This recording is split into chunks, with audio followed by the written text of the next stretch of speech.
Morning all. Thanks for joining us again. My name's Itzel Torres with 3C-REN, working out of the County of Ventura. This training is in partnership with Imbalanced Green Consulting. Our instructors for today will be Jennifer Rennick and Mike Horgan from Imbalanced Green Consulting, and helping moderate today's training as well as Michelle Simney from Imbalanced Green Consulting. Before we get going with our training, Residential Retrofits 2019 Title 24 Best Practices for Higher Performance Building, I just wanted to briefly overview 3C-REN and let you all know what we're about. Next slide, please. 3C-REN is a collaborative partnership between San Luis Obispo, Santa Barbara, and Ventura counties. Our purpose is to improve energy efficiency in our region by offering customized programs and services, industry training events, energy code compliance support, and free and discounted upgrades that reduce energy use at home.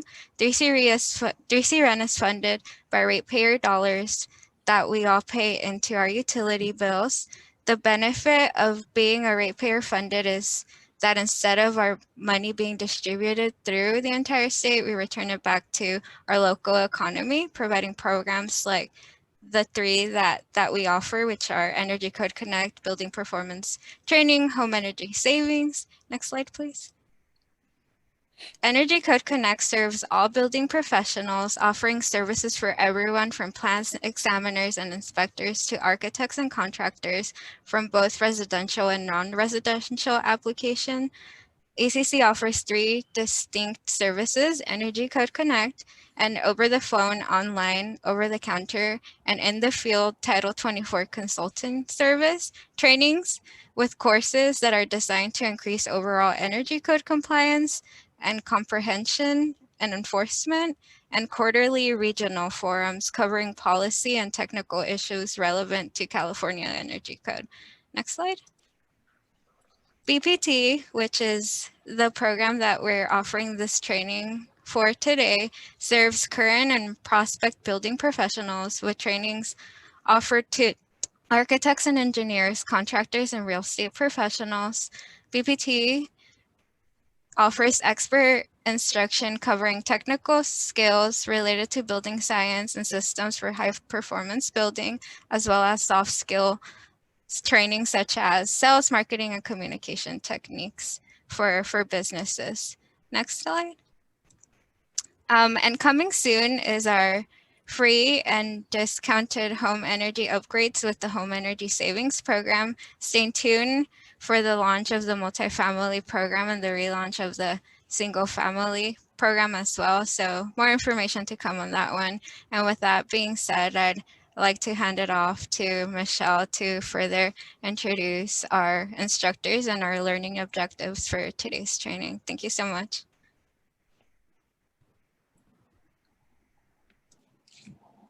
Michelle, you're muted. I am muted. Hi, everyone.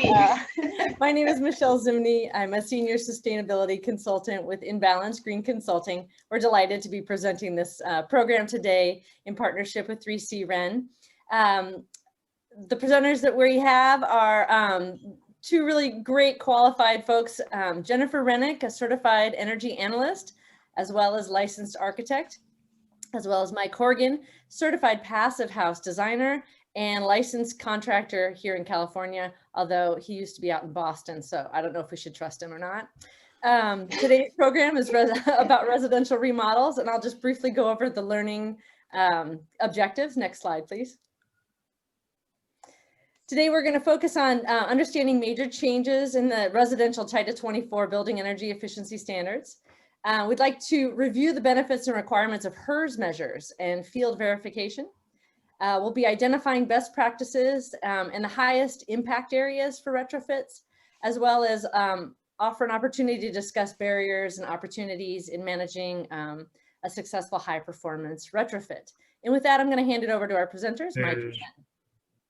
Oh, sorry, one more thing. I will be moderating the program today, and I'll be monitoring the chat. So please, we will be soliciting questions via the chat.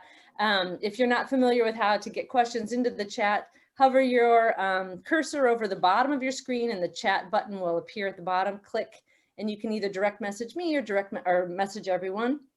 I'll be collecting questions. We do have time allotted for questions at the end of the program, but if there's something sort of pressing and quick along the way, I'll be interrupting our speakers and try to get you a quick answer. So with that, I'll hand it over to Mike and Jen.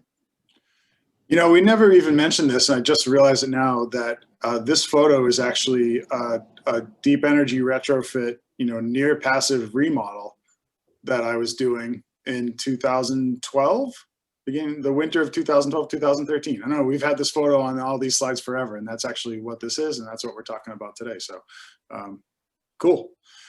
My name is Mike Horgan. I love doing these workshops with Jennifer for all of you. I think it's one of our favorite things to do. So couple quick things that we talk about. When we do this in person, we can see people's faces and see your reactions. We can't see any of those things right now. I can only see a few people on my screen. So like Michelle said, if you have questions during the workshop, please put it in the chat and let us know, you know, while you have the questions, so that we don't get to the end of all the slides and you have a question about slide 9, but we're on slide 54. Ask us as we're going through. So, and we'll stop and address what you're asking, because I'm sure if you have it, someone else does. We like this workshop a lot. It's really easy to solve most of our industry's problems through new construction. There are really no excuses to not be building better, zero energy, low carbon footprint homes in new construction. But in reality, that constitutes a fairly small segment of our entire building industry. So 75%, give or take, of our entire housing stock will need to be totally replaced within the next 30 years. So renovations do matter. There's a huge opportunity here to make a gigantic difference for people, planet, and for your own profits. So these are a few of the things we're going to run through today. I think we have about 30 slides worth of work to show you. When it comes to Title 24, pay attention to language, linguistics, semantics. Additions and alterations are nuanced. The wording is very intricate. We are aware that no one remodel or retrofit or renovation, there is no clear distinction between those three anymore. Is like another. I always say that every day is a school day. The things we're going to talk about today are not one size fits all. It's just a goal that we can get to, and these are some of the ways that we get to some of the goals. Every job you show up to will actually be different, but we're going to give you some ideas on how to get to a better end goal. Jennifer will talk about what triggers Title 24, what are your requirements, what's considered new, what's considered existing, what can attach to something that's existing that's not considered new. We'll talk about future-proofing buildings, business, and planet. So people, planet, profits, all for the future. Okay, with that, I'm going to jump in. Okay, I'm laughing because to me, when someone says, can attach to something that's new, that's not considered new.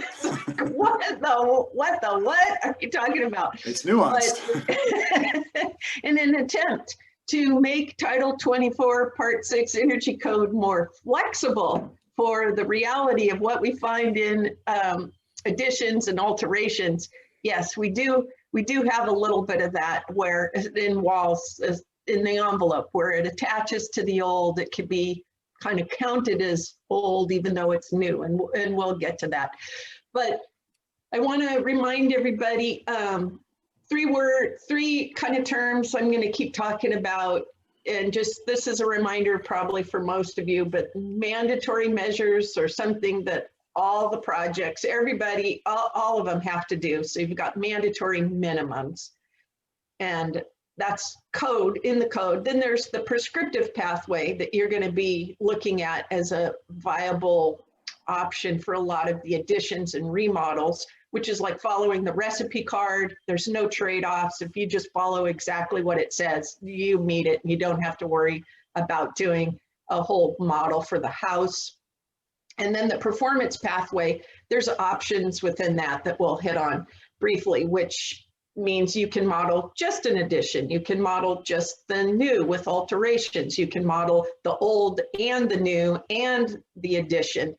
So in that sense, it gets nuanced, but the idea was it would give the flexibility for designers, builders, the energy consultants to package it up in a way that would most benefit the overall project and your client.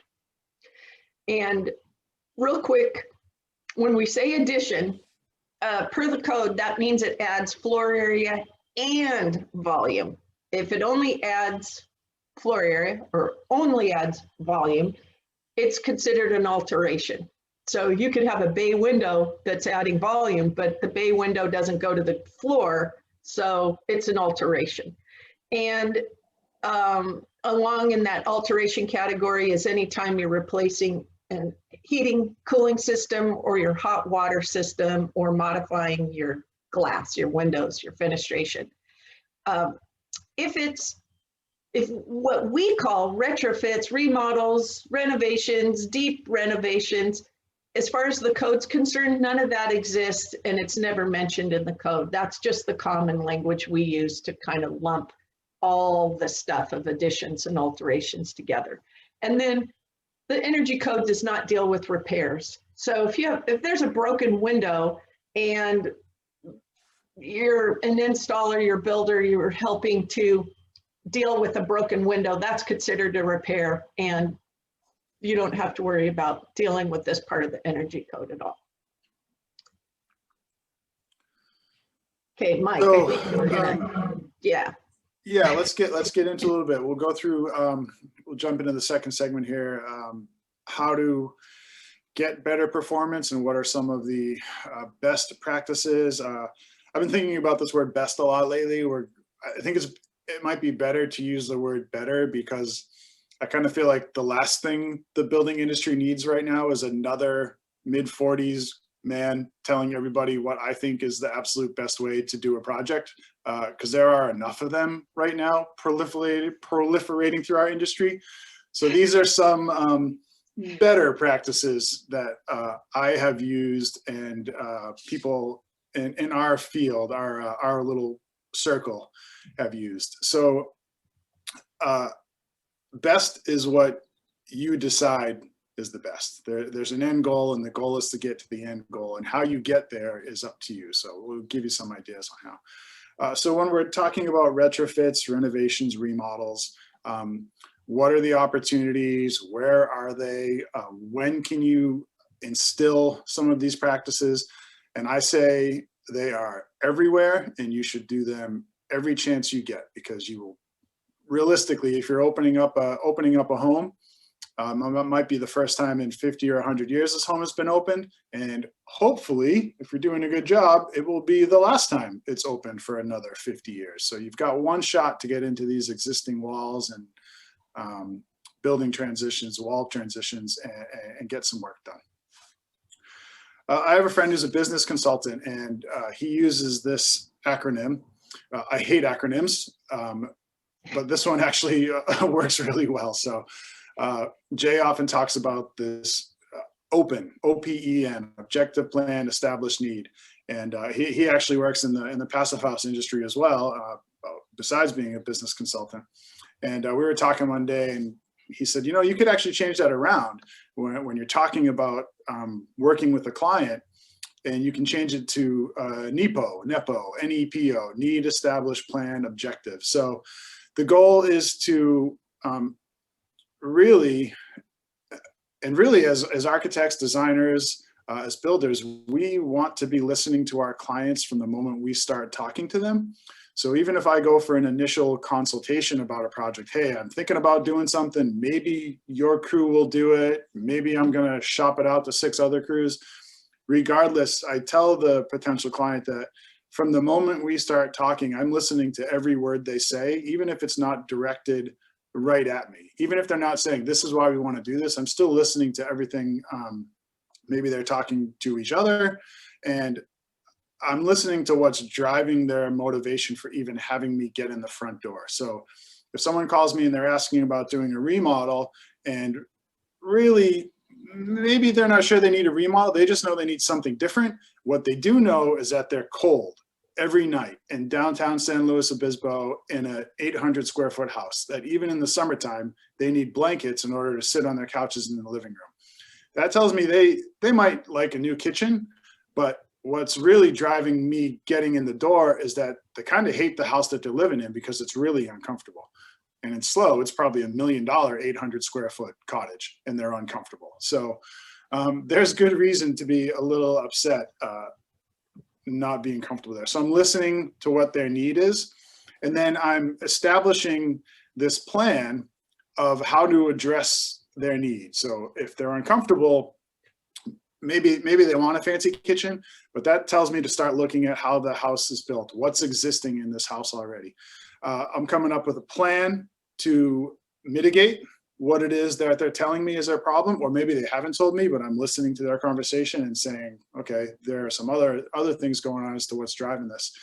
And then the objective is our end goal, and the objective needs to be a tangible, measurable objective. So you don't want to just say, hey, let's do a remodel, and of course it'll be better than what's existing, but are you going to be comfortable?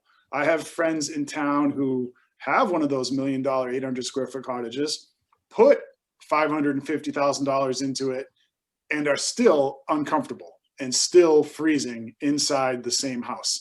They have a beautiful second story addition with big west facing windows, so they're freezing downstairs, and they have a bread oven upstairs in their new master bedroom. So in the end, they're not really happy. You know, they spent 50% of the value of their existing home, and it looks prettier, but it didn't address any of the underlying issues of why they brought people in the first place. So, and Mike, we didn't. Things...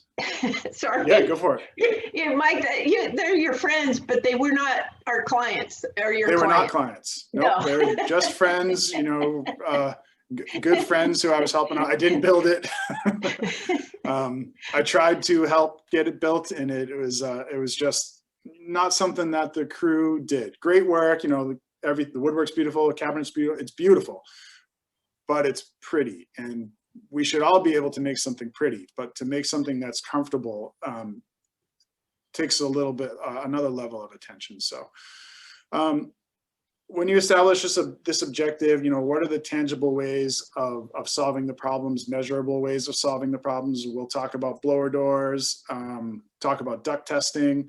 There are no air leakage requirements in Cal. Well, there are, but there's no requirement to test what your air leakage is. Are they thinking about getting off of their existing fuel source? Are they thinking about switching over to an all-electric house? And then how can you measure what's been done? Thermal imaging cameras, energy audits, that's a blower door with a smoke screen effect going on. We'll get into some of this stuff as we go on. A few tools that we use. I actually just bought a blower door kit last week, so I'm really excited about our new blower door kit for all of us to play with, because we need one more weird sciencey tool for all of us to goof around with. So this is a little laser thermometer that I use that I usually have in front of me, but it's actually on a job site now. This is one of my favorite tools to have on it. I carry this in my tool belt the same way I carry a hammer around. And I use this to test the effects and benefits of exterior insulation on our walls and interior cavity insulation. So $14 off Amazon. That thing's amazing. FLIR thermal imaging camera. Michelle, you just looked this up. It was $300 on FLIR's website. So there's one that attaches to your iPhone. A really good friend of mine is using this on a lot of projects in Arizona. Loves it. Super high-end homes with a $300 thermal imaging camera. So great little investment there.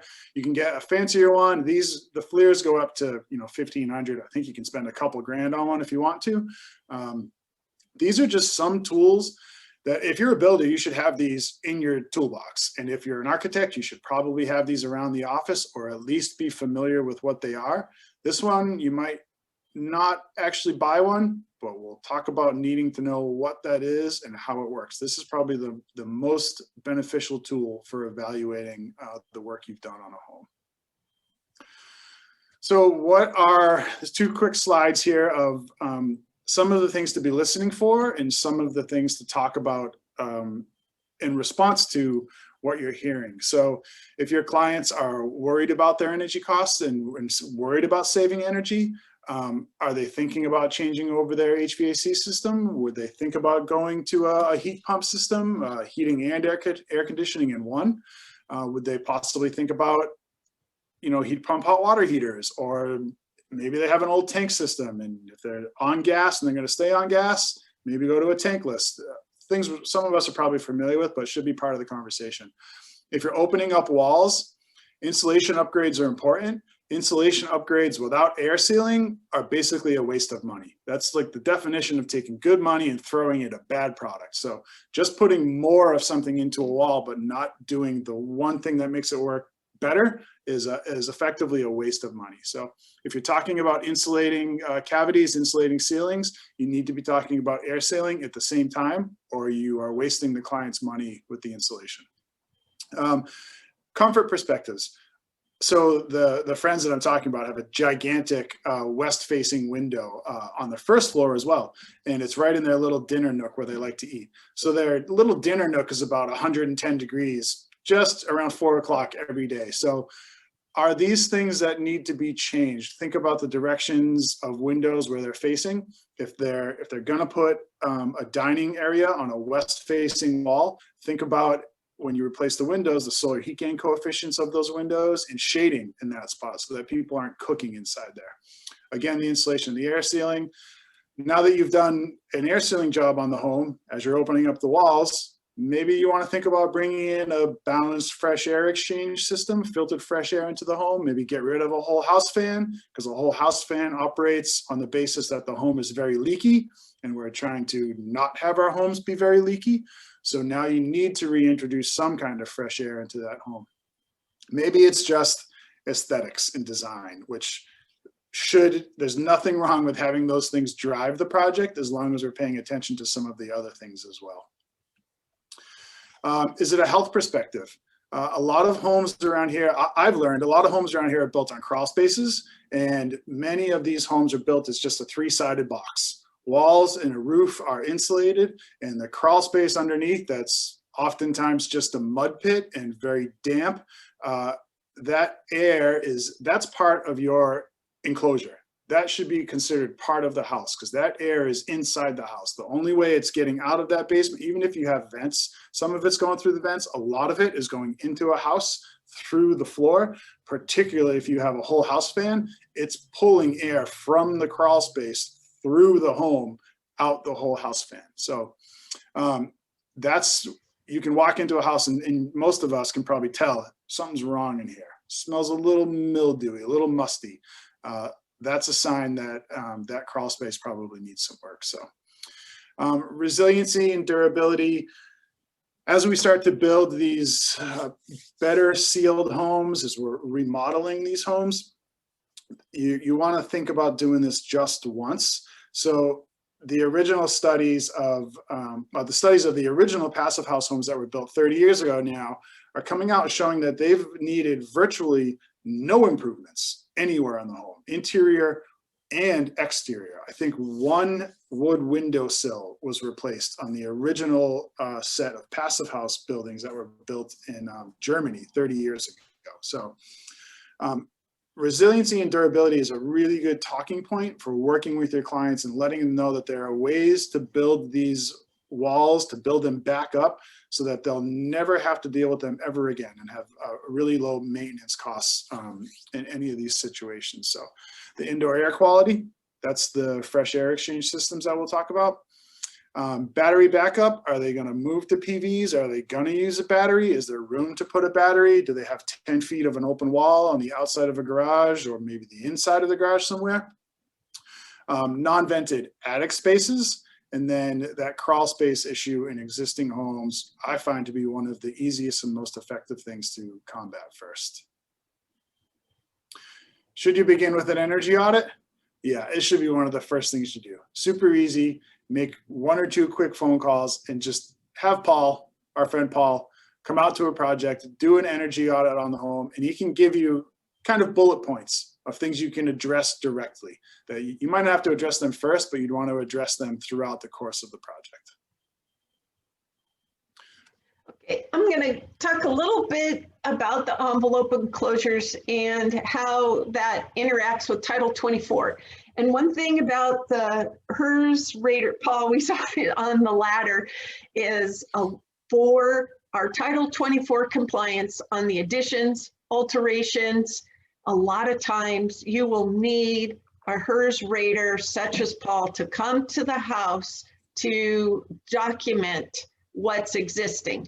And once you know what's existing, you can use some of those elements as trade-offs, as features for doing something else that you might want to do in the remodel when you're going for performance method on the house. And so how we often see this, it kind of rolls into listening to all the things that the client might need that addresses comfort and addresses the aesthetics and maybe addresses a larger space, which would be an addition. However, let's say the addition has a lot of glass, and let's say that's part of the aesthetic, and let's say that's part of the intention is to have a lot more glass in this new addition for the views or the drama. But we also want to make sure that we're addressing comfort and overall energy needs. So we would often recommend that the whole project, the whole house, go through a thermal energy model for Title 24. And then we're going to be looking for trade-offs. So one of the questions might come up is maybe the whole project needs a new roof anyway. Well, if we're going to be re-roofing, that's a great opportunity to add rigid deck insulation. And if we're going to be needing more trade-offs, we might even consider adding exterior rigid insulation on the walls to deal with some of the comfort. These two images here are projects that Mike worked on where, Mike, correct me if I'm wrong, the bottom photo is an existing CMU, right? House, which... Yeah, so the bottom house, yeah, that bottom photo is a home in Los Angeles that I worked on in Rolling Hills, which was an existing CMU house. And they didn't want to, this is a great cost trade-off as well as energy trade-off. They didn't want to open up the walls of the interior. They were pretty happy with the interior aesthetics. The problem was the comfort of the home. They didn't want to go through a full remodel, but they knew something was wrong. Something wasn't right. And it was essentially an old, 1930s, 1940s home with no insulation in the walls. So we added exterior insulation on the walls, then stuccoed over this. This is actually an EFIS system. And then we brought in a fresh air exchange into the home. So this is a homeowner kind of designed a lot of this work, and then a few of us worked on it together to make it happen. So, but these are just 1.5 inch exterior insulation boards attached to CMU, which has been air sealed, and then a fresh air exchange into the home. This made, I actually stayed at this house while we were doing the project. So to drive from SLO to LA, and then I would, stay in one of the guest bedrooms. A couple of the best nights sleep I've had in probably years, staying in some of these bedrooms with a filtered fresh air exchange coming through the room. So just a good opportunity. Yeah, and then when it comes to the attics, a lot of times there's more opportunities for trade-offs. And the Title 24 Energy Code for additions, it's a little bit nuanced. And one of the things you want to do is look at the size of the addition. And that's going to help determine what the code requirement is for the attic and the roof. Larger additions have a little more flexibility. And this is prescriptive, if you want to comply with this prescriptively. I'll show you a slide after this that shows what those requirements are for the additions greater than 700 square feet and less than 700 square feet. It's also important, kind of put that in your hopper, is that if your addition is small enough, like 300 square foot or less, you're not required to go in and try and install a radiant barrier. And that radiant barrier is part of the prescriptive requirements for most of the climate zones. And we still have an R19 kind of mandatory minimum if it's just an alteration. We recommend putting in more. Part of the reason I'm showing this slide, though, specifically on these two images is because when your HERS rater comes out and looks at this, and to get your HERS kind of benefit for doing the added insulation, is the insulation needs to completely cover the ceiling structure. You're not supposed to leave those 2x4 ceiling joists exposed. Even if you end up doing a batt product where they roll it in, you're not supposed to have a thick batt and then leave these stripes of uninsulated. So it's a great call, you know, architects to specify that a blown-in product will be put over the top of it, even if they use batt, so that it's completely covered. The job should look like the photo on the top. Okay. This just reminded me of something real quick, Jennifer, that happened last week. The project that we're working on a little south of us, the community center, and the architects got me on the phone with the contractor who so when we talk about construction and the language of construction and how it's nuanced, I just found this to be an interesting thing that I guess should be pointed out, because if I don't, I'll feel like I didn't do my job. We had spec'd this kind of installation on this project that we're consulting on, and we were speccing dense packed cellulose in the walls of this building that had mold, mildew and mold issues in the past. And I got a call from the architect who said, man, can you get on the phone with this contractor? They can't find this dense pack stuff anywhere. They have no idea what you're talking about. And I got on the phone with the contractor and he said, you know, hey, Mike, thanks for taking a few minutes. He's like, I've got Owens Corning, I've got Demilec. He named all these brand names of insulation. And then he said, I can't find this dense pack brand anywhere. And I realized that we talk a lot about dense pack cellulose, and it's a method of installing a cellulose fiber. And a very experienced contractor thought that it was actually a brand name.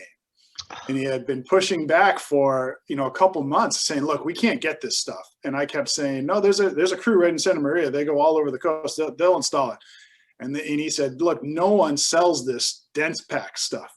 And he thought it was, you know, kind of like Den's glass, the fireboards that we put on buildings.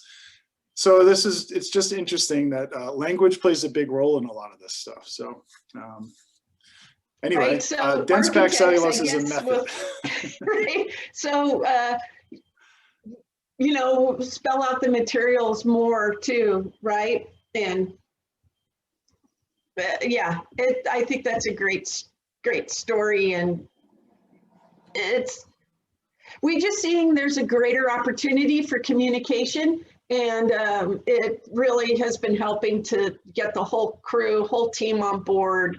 The builder, if you know the builder's going to be, and the architect, to talk through a lot of these things, because some of it, even though it's been around for a while, some of it is still new to our area.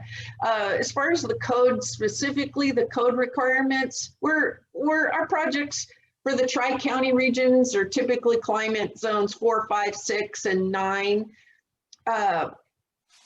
This just spells out what those options are for the roofs if you're doing prescriptive. And the option B type means you would actually put like R19 insulation up at the top of the roof, plus an R30 at the ceiling level, or R38 at the ceiling level, depending on the climate zone. And then the option C for the 700 square foot or less just means you could do, say, an R30 across all those climate zones at the ceiling, but you'd put in a radiant barrier, which you could get a radiant barrier that's attached to the plywood, or if it's enough space, you could get someone in there to staple it up. It gives you a couple options, but again, if it's under the 300 square foot, you don't need the radiant barrier. And then when it comes to insulating the walls, so it's the same kind of idea about looking for trade-offs or looking for opportunities. This is a close-up picture of that CMU wall with the painted waterproofing, and then the rigid insulation product that was part of the EFA system. Now, you could, if you took that whole house and ran it under the performance method, you could get great trade-offs for it. If you're doing prescriptive, you would just do it. It doesn't hurt you, it doesn't help you, it's just you would have met the minimum requirements on the prescriptive alteration and addition. Now, when it comes to adding the addition, it does get a little nuanced, because that's where we talk about, oh, if you've got this new wall in line with an existing wall, you only have to comply with some minimums. And it means if you've got a 2x4 wall there, you only have to go back and fill it with the R13. If you've got a 2x6 wall existing, you only have to put in an R20. And if you're in climate zone 16, however, that's the one that you do need to take a look at it for exterior continuous insulation on the mass wall. So it'll be a little higher than the R8 that is shown here in this photo. The CMU wall is considered the mass wall. You could also alternatively put a 2x4 on the interior and fill it with the R13, but again, you're redoing the interior. So like in this example, to put it on the outside made the most sense. Jen, could I jump in here with a couple of questions that came up on the chat before we move on too far? There were 2 questions regarding attic insulation. Thought maybe we could get some quick answers from you. The first is, when insulating attics, how would you deal with water pipes in the attic?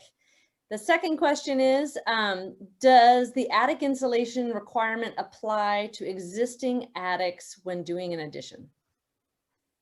Okay, so I'm going to start with the second part of the question first. So technically, if you're only showing code compliance for the addition only, addition by itself, then that's all you would have to deal with.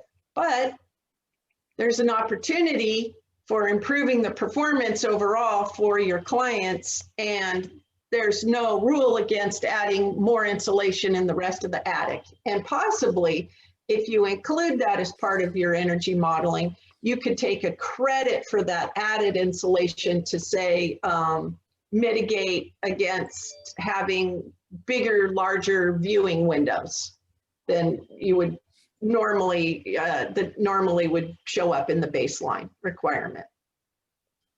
And I think we'll click forward. We'll get to a little bit more on some of those requirements coming up, or some of the ways you can kind of slice and dice it. That's what gets a little nuanced with additions and alterations. Were there other questions, Michelle? The other question was about, if there are water pipes in the attic, how might you deal with insulating? What challenges might that present?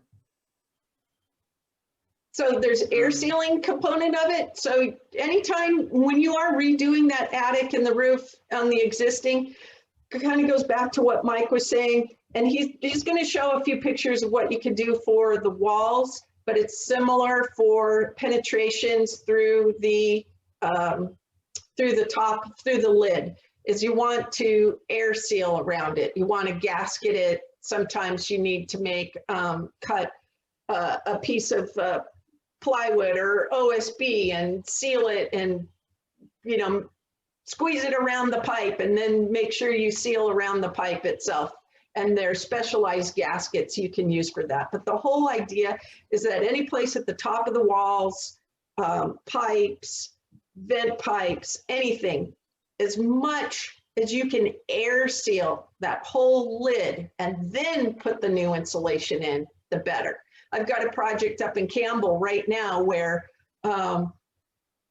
that's exactly what they did. When the crew went and looked at it, they just said, you know what, homeowners, it's gonna be so much easier if you just let us pull out all this old insulation, really clean it. They vacuumed up the attic, and now they could go in and just air seal everything. And it makes when the homeowner saw it all gone and they saw it, they were like, oh my gosh, I didn't realize that this is so accessible and we could do this. But when they stick their head in the attic and just see this mess of chaos of bad insulation, they couldn't imagine that this work we are calling for would be worth it. So, you know, yeah, we should move on.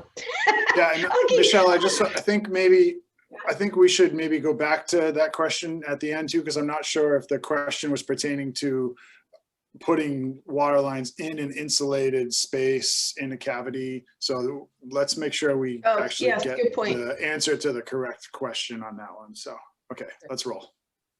Yeah. Okay. So, it's just, the way the code is written, architects, when you go and take a look at this table 150.1a, yeah, roofs talk about R values, which is easy to wrap your head around. And then the wall requirements talk about U factors. So, okay, what does that mean? So on the next slide, I think, slide after next, I believe we have a translation for you of what those U factor requirements are for the climate zone. Yeah, and go ahead and click it again so those arrows pop up, Mike. We say yes to continuous insulation, by the way, and the code requirement for climate zone 6 and 7, give you a comparison. New code says R15 and a 2x4 wall plus an R4 continuous. Okay, you can do better than that, but that's the minimum for those additions, for the new additions. And R21 in a 2x6 wall with an R5 continuous and all the other climate zones is your baseline now for additions. Where it gets a little nuanced is when we have additions where a new wall is in alignment with an old wall, and that's where you can take what's called an exemption extension or an exception extension. And basically what we have there is in that 2x4 wall of your addition, even though it's new, it's in alignment with an existing 2x4 wall. And you only have to fill that cavity with R15, no continuous insulation required. But this is only true for the walls that are in alignment with existing. What I see come around on plan check corrections, and we often do like Code Coach service, or sometimes I do third-party plan check, is we'll see all the walls being claimed as an exemption, but technically it's only going to apply to that wall that's in alignment. If the wall is offset, like in the diagram to the right, the new wall has to comply with the new prescriptive requirements that includes that continuous insulation and the cavity fill insulation. If you as a designer, builder, your client, you're not wanting to have different types of walls, in other words, have a combination of a skinny wall and a thicker wall to meet the code, that's where you're going to get into doing performance modeling. And you're going to want to look at modeling probably the whole house. And that's where all these trade-offs come in. And that's where you have opportunities to improve other things to mitigate for the fact that you don't want to do continuous insulation on the new walls of your client's addition project. And what that looks like kind of in plan view is an addition, new addition, wall extension up at the top. The other ones would be thick walls. And there is a caveat when you do conversions of unconditioned to conditioned space, like a garage. Then since all those walls already exist, you can count those as the wall extensions. So as long as you leave the siding in place, you do not have to go back and add continuous insulation, even though it's new space, it's already existing structure. And so just to be clear, if I'm a builder listening to this, I'm looking at this saying, okay, this is 2x4, then this is 2x4. This is probably 2x6, sorry.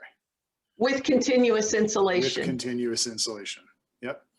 And then if this is, say, a house with an attached garage, and this is being converted to studio space, bedrooms, ADU, whatever, these are all considered. If this is 2x4, this is already existing. These, even though it's being converted to living space, can stay 2x4 with no exterior insulation. Mm-hmm. Yeah, good. Yeah, thanks, Mike. That's good.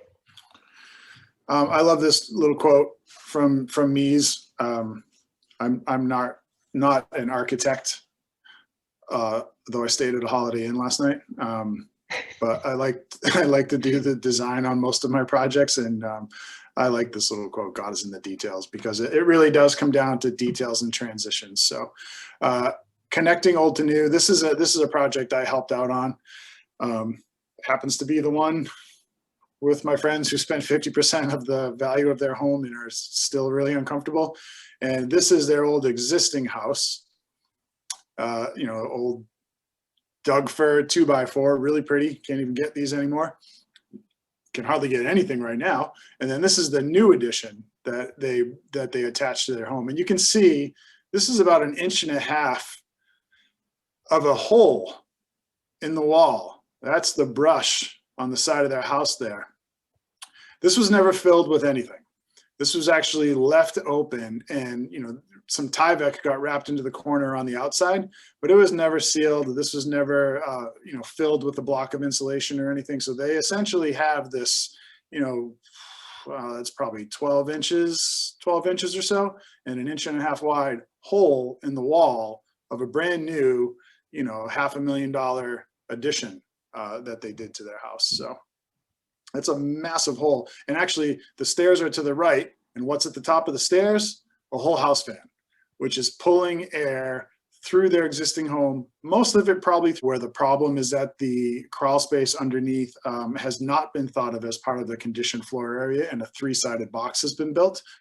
Boxes have to have 4 sides. Floor to wall transitions. This is your mud sills, sill plates, mud sill plates, a bunch of different words. This is the transition from your footing or your slab edge to your framed walls, your window to wall junctions, massive areas where a lot of air leakage comes through, and a great opportunity for air sealing and insulating so what should be the very small cavity between your window and your framing. And the wall to roof transition can be a difficult one in retrofits and renovations, but it's a really important one. So there's a lot of heat loss that occurs between wall to roof transitions. This is how we did it on an existing home, where we used exterior insulation. After removing the siding, we wrapped the house with exterior insulation, and we tucked it up around the eaves of the existing home. And then this was finished off with a white stucco. So, but that solved the transition point, because we have insulation on the inside of this wall. So now we don't have this big thermal bridge anymore. We brought our insulation all the way up to the same height as the interior walls. So Hey, Mike, I think this. Oh, sorry to interrupt. Yeah, go for it. I just want to do a real quick time check. 9:50. It's 9:50. Just Okay. Yep. So the floor areas. Why does this need so much attention paid to it? So it seems to be forgotten around here. I marvel at the crawl spaces that don't get attention paid to them. Why? So we knew something was wrong with this house the moment that we walked into it. And when they began to remodel and add a new addition, I came in the day that they were starting to move their furniture, and I said, okay, getting rid of this carpet? They said, yep. And I pulled out my knife and I sliced open that carpet, and I knew exactly what I was going to find under the carpet. So this is a 3-sided box with a crawl space that's, not air sealed. It does have some old insulation under there, which is actually working against them in this case. But this is all just mildew on the bottom side of what are essentially plastic garbage bags that the previous builders had put over the floorboards.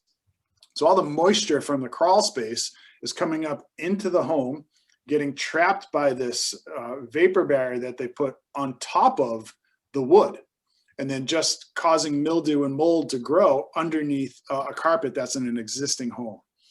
Really difficult situation, especially since this was a yoga meditation room where this was occurring. So great reason for insulating floors. This is actually my house. This is it's the house that I rent in SLO, downtown SLO. Construction finished in 2017, late 2017. So it's brand new.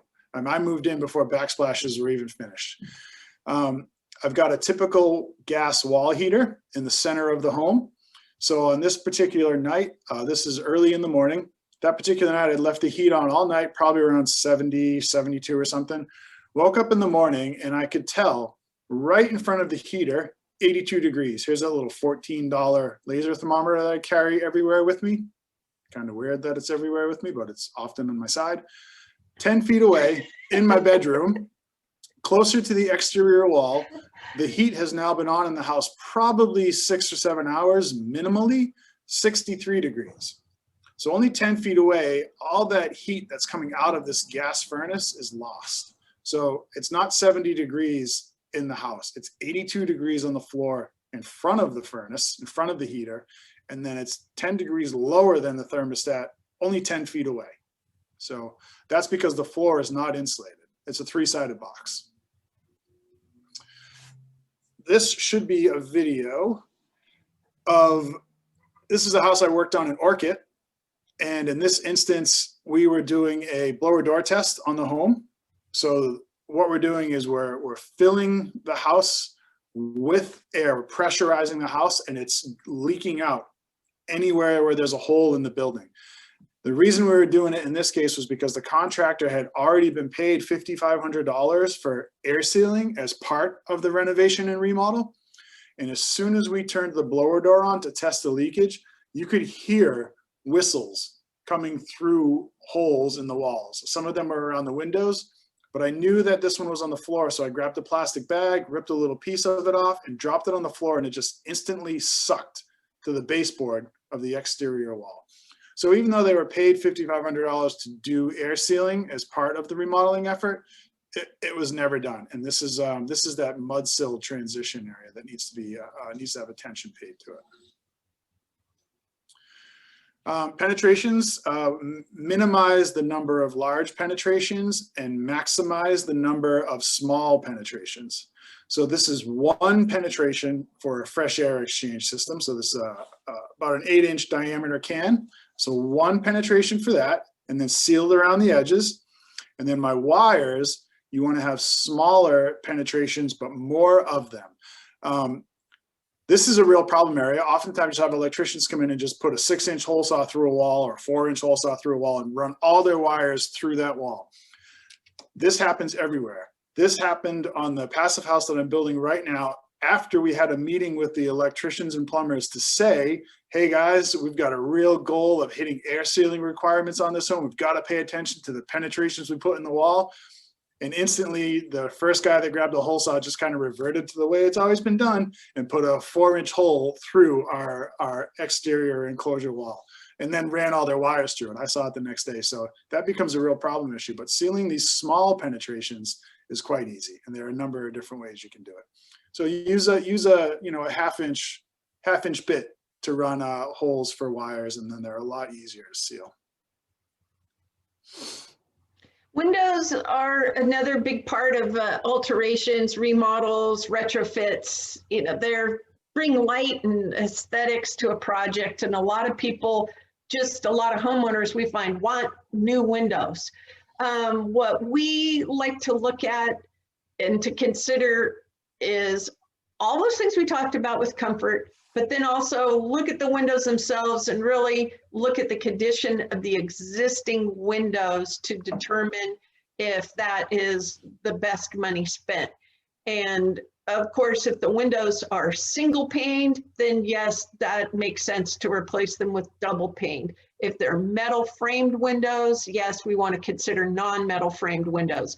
If you see, when you're there with your clients, if you see condensation between the panes, then yeah, those windows need to either be repaired or replaced or, you know, part of the remodel.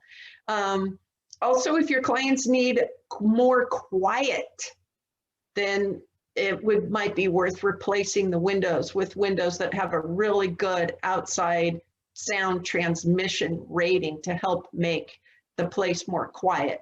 And now there's windows readily available from all the major brands, either dual pane, triple paned, outside noise transmission rated. And it's important to keep in mind on the Title 24 side that if you are replacing windows up to 75 square feet, you have a little bit of wiggle room with the code requirement. There's exceptions for that.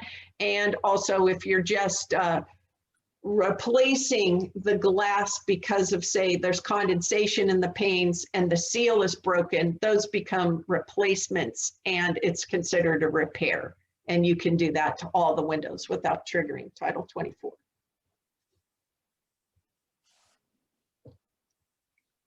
Okay, Mike, are you gonna touch on this or am I gonna go? Yeah, let's go. We're just about wrapping up now. So some of the heating and air conditioning opportunities, everything is moving towards all electric with many reasons and many good reasons. All electric is not the panacea. It's not the singular answer to solve all the problems, but it is part of the problem. The same way, you know, just building a passive house is not the singular answer to solving all the problems. It's all of these things cohesively working together.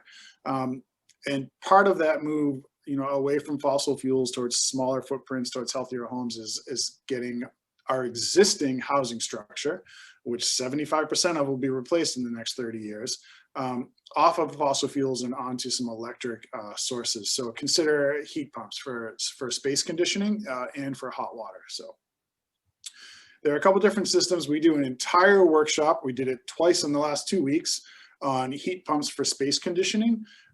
Check the 3C-REN calendar. That's a good workshop. I actually really love that workshop, and I think people get a lot of information out of it. So a few different systems that we talk about in that workshop.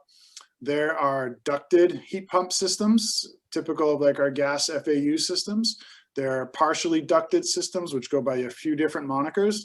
And then there's a ductless heat pump systems as well. This is a project I built where I always forget if this is a 9,000 BTU or a 1 ton, but this is the only heating and air conditioning source in this entire home, which is on Cape Cod, you know, very close to the water, through very cold winters and very hot summers. And this is about a 2,000 square foot house. So just that's our only heating and air conditioning source in this entire home. So very effective way to move space conditioning off of fossil fuels.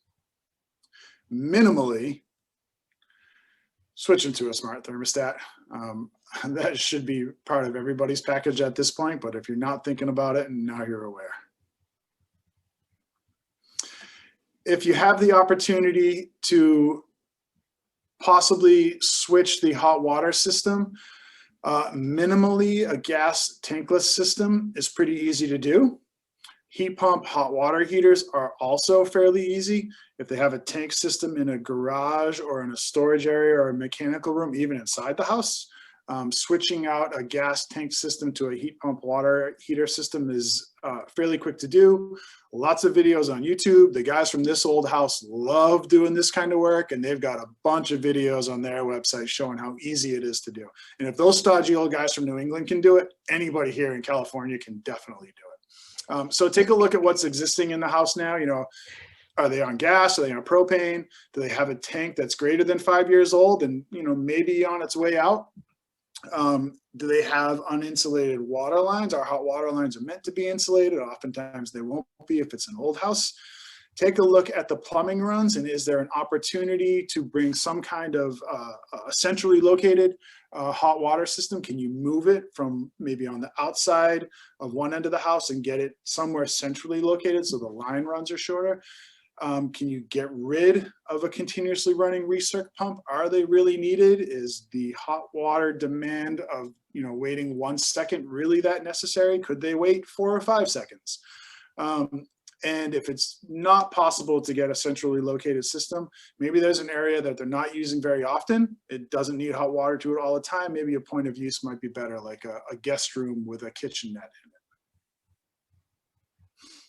When it comes to lighting for Title 24, the alterations and additions, you still need to meet all the mandatory requirements and all the control requirements as it was new construction. So in this case, for this kitchen, it was using LED everywhere and included the dimming switches and included the bathrooms with the occupancy sensors unless you go LEDs, et cetera. So that part applies no matter what. And the kind of the little bonus thing we're going to go over real quick is ADUs. And we do same thing on the website. I think we'll probably be doing ADUs again, but when you are specifically talking to your clients about an ADU, all the stuff we talked about applies, and the ADU cannot share the same return air as the main house. So that's where those mini splits come in really handy. And that one picture that showed the outdoor unit being set with that the line set running underneath the existing crawl space. So you could, yeah, that you could have a new unit set. You can run that in the crawl space, for example, and a unit put either into the house and a separate one into the ADU. But the idea is that off of one unit, you could take care of both spaces, but now they would not share the same return air, and they would each have their own thermostats. And depending, they would each have their own, meet their indoor air quality requirements. The other thing, quick thing on those wall extension exemptions with these ADUs is if you're converting a structure that's existing, whether it's detached or attached, you can count all the walls as a wall extension and not have to do the continuous insulation. So in other words, you have an existing shop next to the house. It's used as a detached garage or detached shop. It's got 2x4 walls. You keep the outside of everything intact. Those walls just have to be filled up with R15 insulation, and you could call it good. And with that, I see we're a little bit over time, but we would like to entertain some questions and discussions. And Michelle and Itzel are going to take over for a few moments and give you an update on the 3C-REN stuff. And we will hang out for as long as anyone wants to keep talking to us. There are lots of questions around retrofits and remodels. I feel like it's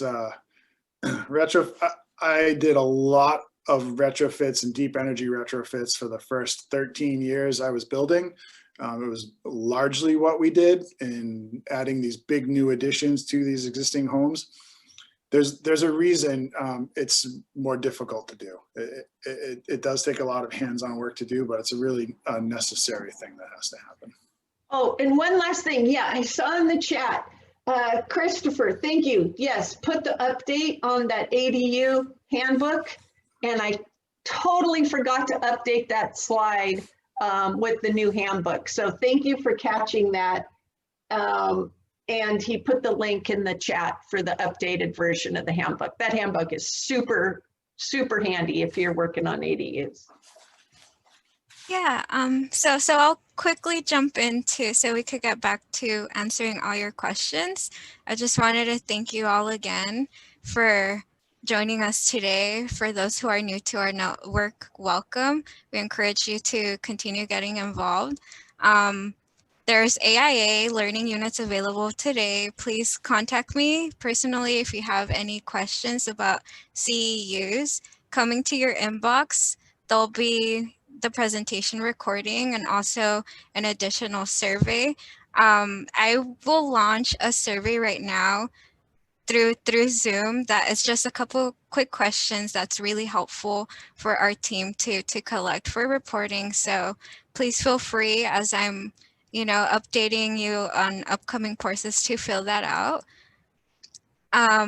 Upcoming courses that we have following in this next couple of months will be next week, actually, March 30th, HRV and ERV for passive house applications, our passive house certification course for designers and consulting coming in April. There's spots are limited, so if you still can, feel free to reserve that space on our website. May 4th, Introduction to Higher Performance Building on the Central Coast. May 25th, All Electric Construction Part 1, Heat Pumps for Heating and Cooling. May 8th, All Electric Constructions Part 2, Heat Pumps, Water and Heaters, and Other Electric Appliances. And June 22nd, Integrated Design Process, Commissioning for Non-Residential. I'll make sure to add a link to our calendar in our chat right now, but please feel free to visit our website, 3C-REN.org, to find more event descriptions there specifically. Yeah, just wanted to hand it back to the team, and thank you so much for your time. Thanks, Itzel. We've got a couple of questions returning back to the attic insulation, and then a follow-up question. There may be 3 or 4 on the chat at this point. So let me call on Dennis. He had a question about sealed attics versus vented. Dennis, do you want to elaborate on that? I was just filling out my survey, so I have to stop for a second. Mike had a slide with just a couple of words on it, sealed attic. And then we looked at Jennifer's photo of what must be a ventilated attic. And maybe this is not for retrofit, but for new construction, what are the pros and cons of sealed attic versus the flat attic, which must be vented? Well, I think that's a bit nuanced as well. Some of that would have to do with the goals of the project, and I guess there's no direct answer to it without looking at a particular project and saying what are some of the benefits and what are some of the pros and cons of this particular one. So I can give you some of my experience, and maybe that helps or just gives some information to go to the next conversation. But I try to. I think we have to clarify too. It's a vocabulary thing, right? Yeah. Because when I talk about sealed and sealing the attic, what I was specifically talking about was air sealing the lid from the conditioned space into a vented attic, and so all that needs to be air sealed, no matter what, no matter where you place the insulation. And then in this case, this attic, you're right, that attic, it's most typically a vented attic. And Dennis, you're asking if the attic should be a vented attic assembly, or should it be a non-vented attic? Or are you asking if the insulation should be placed at the roof deck and have it be like part of conditioned space? I think that, yeah, that's the question. Forget sealed, vented versus, I mean, I know I try not to vent an attic in a high fire zone, so that's one criteria. But if I have an attic in a non-high fire zone, I have all that space up there, is it better to put the insulation up in the rafters or leave it on the ceiling? I would say put it in the rafters, because then you can put your equipment up in that attic space. And now all of your equipment is inside your conditioned floor area. I try to keep the insulation in the rafters as much as I possibly can, because it gives me more square footage to put any kind of equipment I'll need to, which will operate at its most efficient in part of the conditioned floor area. It's not that it's not efficient if it's outside. I put heat pumps on homes and my own home on Cape Cod with no issues whatsoever through 0 degrees for 2 or 3 months at a time with 7 feet of snow. But if I have the opportunity anytime to put that equipment in a conditioned floor area, I would do that. And if I can get my insulation into the rafters, that gives me that much more room to put that conditioned floor area.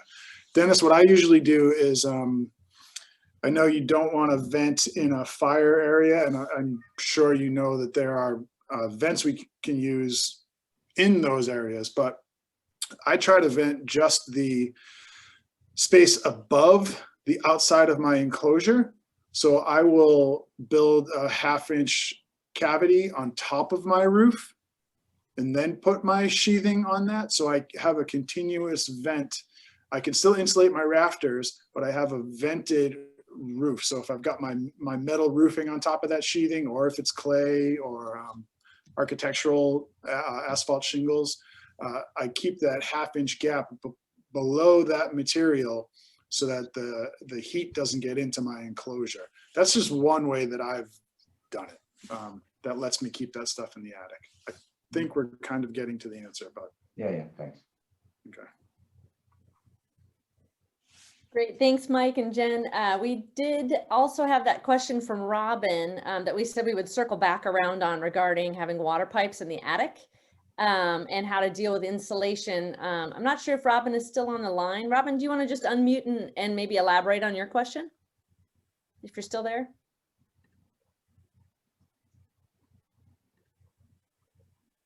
Might be gone. She's there. She's just Oh. muted. So I'm not sure if we can get into that question a little bit more or not, but we'll move on to the next question. Maybe when she comes back, we can circle back. There was also a question regarding insulation. Let me find it here. The Sorry. maximum insulation before finishing return is applicable? Yeah, thanks. Yeah, that's the one. What's the From maximum low. insulation before finishing return is applicable? I'm not sure what finishing return means. Yeah, and Mo is no longer on the call either, so I'm not sure what that meant. Okay. I mean, put as much insulation as you want. You've got to air seal first.